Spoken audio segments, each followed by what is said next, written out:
So I'm Phil Lyman, here in Utah House of Representatives.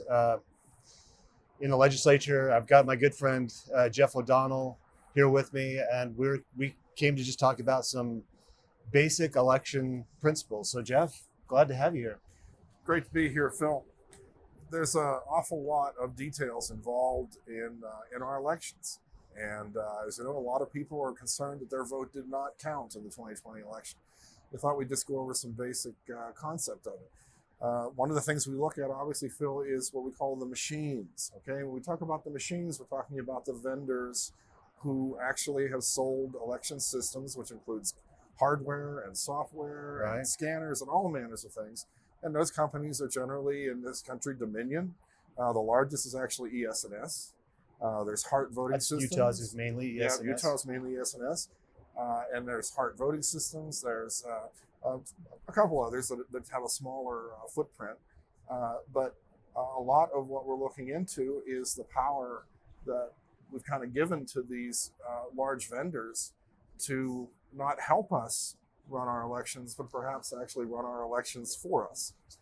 I want to ask you a question about the machines. Yeah. Because I remember as a younger voter, I would go in, I would fill out my paper ballot, but I would still run it through the scanner. Is that one of the machines that we're talking about? That is one of the machines, and we've for a long time we've had scanners to help take images, To tally the votes. take a picture of the ballot. But when it came right down to it, back in the days you're talking about, which really wasn't that terribly long ago, we're talking about a case where you still would have human beings look at the votes, look at the ballots, and determine what the number of votes were and actually who won it that way. And that system worked fairly well compared to how it's been working recently, in my opinion. But we've gone to these machines that were intended to make our elections more accurate, I suppose. A lot of this came from the hanging Chad situation, of Right. course, back in the day when we suddenly decided that humans couldn't count votes anymore, and we needed machines to do it. And it's gone from being a helper to, as I said, almost running our elections right down to the point where they decide the vote totals.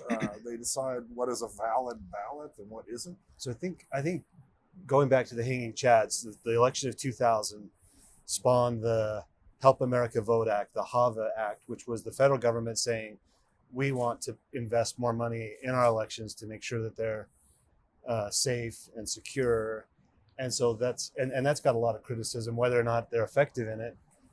But then sidelining HAVA, or in an alternate lane of HAVA, is corporate America coming and saying, hey, we think maybe we would do a better job of overseeing elections than the federal government or the states. And so you've almost got this competition, like who's the clerk's better friend, the federal government or Mark Zuckerberg? Well, yes. And then things start to happen. It's like, why is this weird stuff going on? Our founding fathers were very concerned about the federalization of elections. They made it very clear that they wanted the states to decide how the elections were done and all of the rules that involved with that. And the federal government's job would simply be to make sure that the states were being fair to all voters eventually, and that they were following their own rules. But things like the HAVA Act and other things was I probably would leave this too, a sort of a real big overreach by the federal government into our elections. And it opened the door for third-party, as you said, third-party organizations and corporations to suddenly want to be helpful to the counties and the states. And you suddenly had billions of dollars unaccountable, as far as our government is concerned. They're private, come into our elections, and suddenly you don't have anyone watching the watchers anymore. Yeah. In the investment world, investment managers will take one of two approaches. Either they're fundamentalists, so they're looking at the details of everything, or they're more statisticians looking at the market movements and things like that. When you're looking at the election stuff, what data do you look at that makes you say, this is odd. A lot of the work I've done in the past has also been helping companies with their books, with their numbers, and so I'm more of the numbers guy. Me too. I'm a CPA, so for instance, when I looked at certain counties, Mesa County, for instance, the first thing I do is I see, do the numbers match? Do the numbers in one part of the system balance the numbers in the other? It's a balance. It's almost like a balance sheet. And when you find that most of the places that I look, those numbers do not balance, that's the first indication that there's something wrong. Right. And we've unfortunately gotten to a point where if we have a recount or something like that, and it's just a couple hundred votes off, well, that wasn't enough to affect the election, so we're not even going to worry about it. But the fact is, that number should be 0. Right. And if it's not, then you should if ask it's not, why is it you've not? got to figure out why not. Because an auditor once told me, a guy with 40 years experience at the time, when I was actually quite young, he explained why they were going back over a company's books over and over again, when it was only a small difference that they found.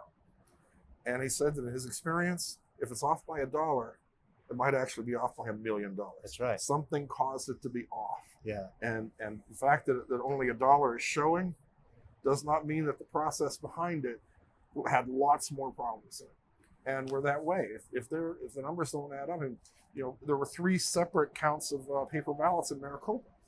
All of them came up with different numbers. Well, they were off by a couple hundred. But my first reaction to that was, why isn't anybody asking, why didn't anybody get the same numbers? Right. And we went to machines, right, so that we could get accurate vote counts. I think we were closer to matching up numbers when we were counting by hand, because people who get the job of doing that tend to want to do the job right. In accounting, you foot and you total, and that's if this number doesn't match kind of both ways, and you go back and you do it again. Why. And if you're off by a penny, you're almost more obsessed to find absolutely where is that? How come I'm not exact here? And how can I sign off on it? How can I put a checkbox next to something that obviously did not match? You bring up something very interesting too.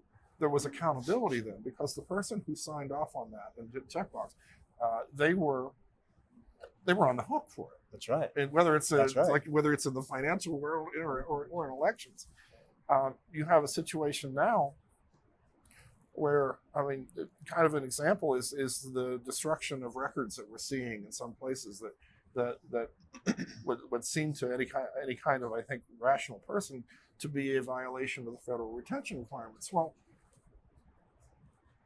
the companies, Dominion and ES&S and Hart and that, they are not liable for that, even though it's their systems that are responsible. When Dominion comes in and puts their trusted build and overwrites everything that was there before and potentially destroys, it will destroy anything that's on that system. If that causes a loss of data, there's nothing in the law that actually says, oh, Dominion, you did something wrong, you broke a law. You know who's responsible? It's the clerk, okay, who many times probably just got run over by the process. In the CPA audit world, the first requirement of being considered independent is that you have professional skepticism. Yes. Which means you step back and you say, what could be motivating this whole issue? And you have to be able to say, maybe, in the case of voting, maybe someone is trying to take over our government. It seems outlandish. It's probably not the case, but maybe that's the case. Let's look at that. And it's one of those scenarios. It's like, when you put it in that context, all of the pieces start to fit. It's like, this Zuckerberg money, this Soros money, these organizations are not being put in place to help the elections. And so then all of the narrative that's behind them is also calculated to, embarrass or ridicule anyone who dares to speak out against it. And then Zuckerberg throws another $70 million to prosecute people like you and me that dare to say, hey, what's going on with this? When you put it in the right context, or maybe I should say, when you put it in that context, things start to connect for me. They do to me also. And you have to understand, when I put my hat on as a professional data scientist, which I act, I and others that I work with I think have spent just about as much time trying to prove there wasn't malicious intent as there is the fact that there is. But as you're in the CPA world, eventually you get such a preponderance of evidence in so many different places that you basically have to put that aside and say, okay, there are problems here. Let's get to the bottom of them and figure out who's responsible. Yeah. In Utah, we have upwards of 40% of our voter roll database. So people register to vote. They're part of the rolls. 40%, upwards of 40% of that is in what we call withheld, meaning you can't look at that. You can't analyze it. You can't get you can't get anything from it. And then on the cast vote record on the actual ballots, there's that's sealed. You can't examine those things because federal law says we have to seal those. And so I've said, well, that's like asking someone to reconcile their bank statement. They won't let you see their bank statement or their check register, and you're supposed to do what? How do you do that? And federal law says, no, I can look at both. I can look at. I don't need information. I don't need personal information, but I do need to be able to look at that, even as just a citizen, to crunch that. Well, any piece of information that was used to create our election, to actually figure out who won an election, that doesn't violate voter privacy. That's not. I mean, obviously, we all understand that. But anything that does not violate that should be public record. And there's no. I cannot think of a possible harm of letting people check their own county or municipality or whatever to make sure that the numbers are what they be. That's what gives people confidence in their elections. It's transparency. It belongs to them. It's their election. It belongs to them. But when I've looked at a lot of the statutes that are used to prevent me. I do a lot of looking at cast vote records and voter rolls, and we get them from a lot of places. Utah is locked up. They will not give them. A lot of other states, North Carolina, a lot of the Northeast states, they will not absolutely give them out. And a lot of times the statutes that they provide were written back when there was only paper. And we're not asking, me specifically in the work that I do, I'm not asking to see the paper. I'm asking to see the computer records, the records that are in the computer that simply say, how did the vote come in? So you're a data guy. You analyze data. Do you just use a spreadsheet and crunch numbers? Do you have what tools do you use in your trade? I actually use databases more than anything. In other words, I'll load this information into some very strong relational databases like Microsoft SQL Server, and that enables me to do the kind of sophisticated queries. Also enables me to compare across states, across counties, and it's how we've been able to find the commonalities, the odd commonalities that we'll be able to find all over the country in the 2020 election. I'm going to go off topic a little bit here, just because it's on my mind. But if you're into that database world, have you looked much at blockchain? I have. It's not my my field of expertise, but yes. It's one of those things of saying, well, let's go back to paper when we're in this digital age, and you've got blockchain technology, which is securing, $60 million pieces of digital artwork and things like that. Do you see elections becoming secure in the digital world, or is that just a non-ability, or is that? This might be an unpopular comment with my brethren in the little bit. To me, although I understand the benefits, it makes things less transparent. Right. And I don't think it's necessary to get where we want to go. I think that we have the tools already to make sure that that every vote is real, every ballot is real. And I'm intrigued by the whole blockchain idea of being able to store this information. I just see it as it adds a level of complexity, and it also adds a level of the 50-cent word obfuscation. It adds a level of a cloud over it too, that again, you're letting a process that normal people can't even begin to understand. It disqualifies 99% of exactly. the population from really. I can't even explain. It would take me a long time to explain it to you, and I know you're a smart guy, simply because you haven't been in IT for the last 30 years. Right. if we pull this back to something that people do understand, which is I mark my ballot, I hand it to somebody the ballot is anonymous at that point. They count it up like they used to do with it's your neighbor, Yep. you know, that is sitting there, and they tally those things and they send it in. And I've said, hey, we have this ranked choice voting stuff, and it's all dependent on computers. Like if you're choosing your favorite national park or your favorite sports team, that's one thing. But when you're choosing the leader of the free world and things that have such impact, it's got to be worth getting it exactly right and reconciling it, and accountability and knowledge and all of those things. This is the break glass in case of emergency of our entire country. I like that. You know, the idea, and I grew up thinking this until very recently. I was thinking this, that no matter how bad things got, we could always vote ourselves out of most problems. I no longer believe that until we get this all fixed. I agree with you 100%. Yeah, if your government turned against you, what would be your recourse? And we would, we'll elect different leaders. And vote the bums out. If that's off the table, if it's if you can't, plus. And even if people believe that it's off the table, it's like, well, my vote doesn't matter. Then as soon as that happens, you know, I'm terrified for coming up in 2022.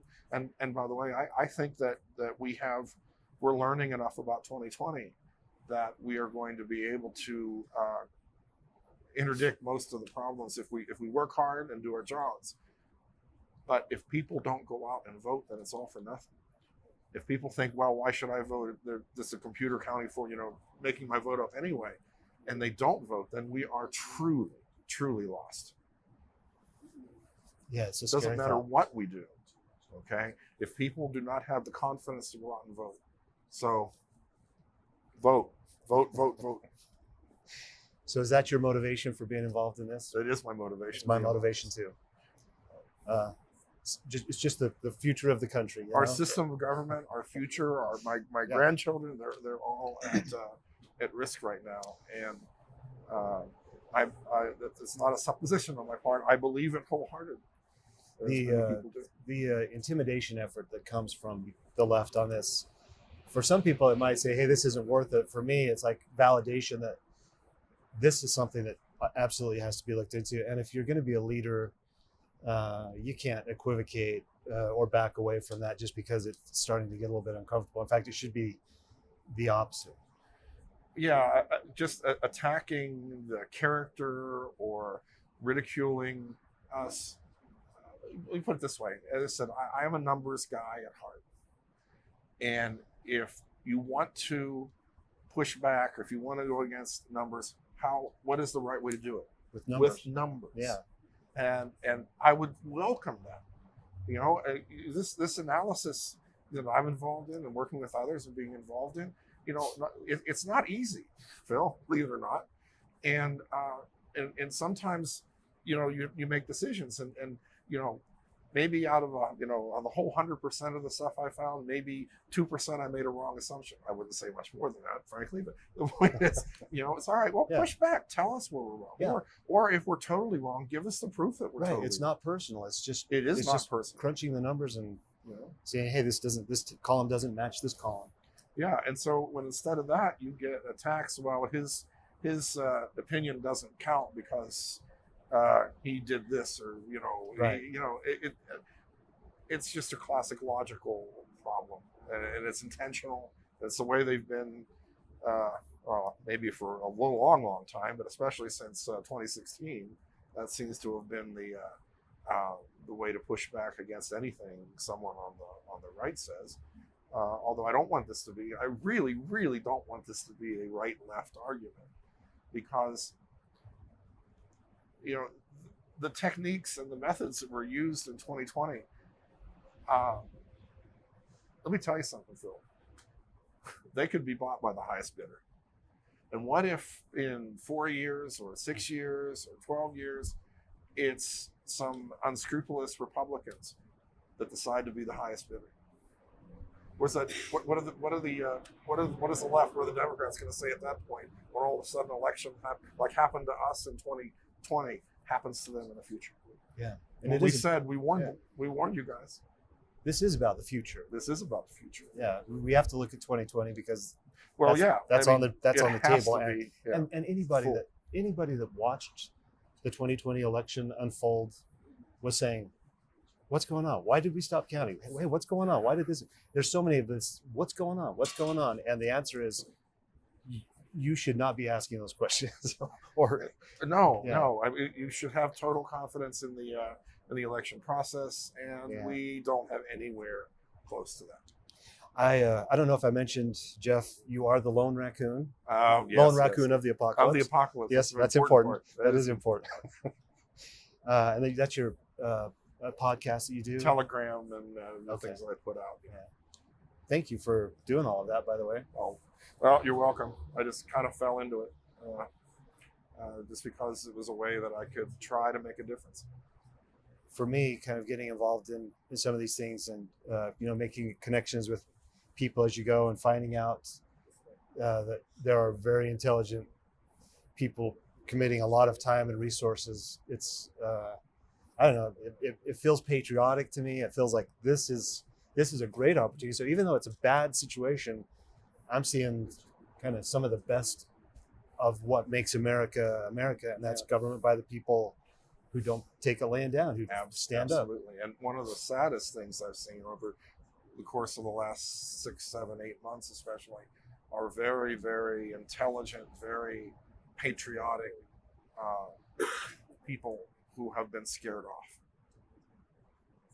And that I just, it breaks my heart to see it, but I've seen it happen far too often. I was telling Sophie, our friend, with Tina Peters, it's the code of the West. You don't leave a friend behind. No. So when you see somebody attacked, you can't say, "Oh gosh, that could happen to me if I get involved." It's like, no, you go and you say, "This is not going to happen to me and my kids and my family and the future of the country." So thanks for doing that. Well, I mean, thank you. You were doing a bang up job. I'm working on it.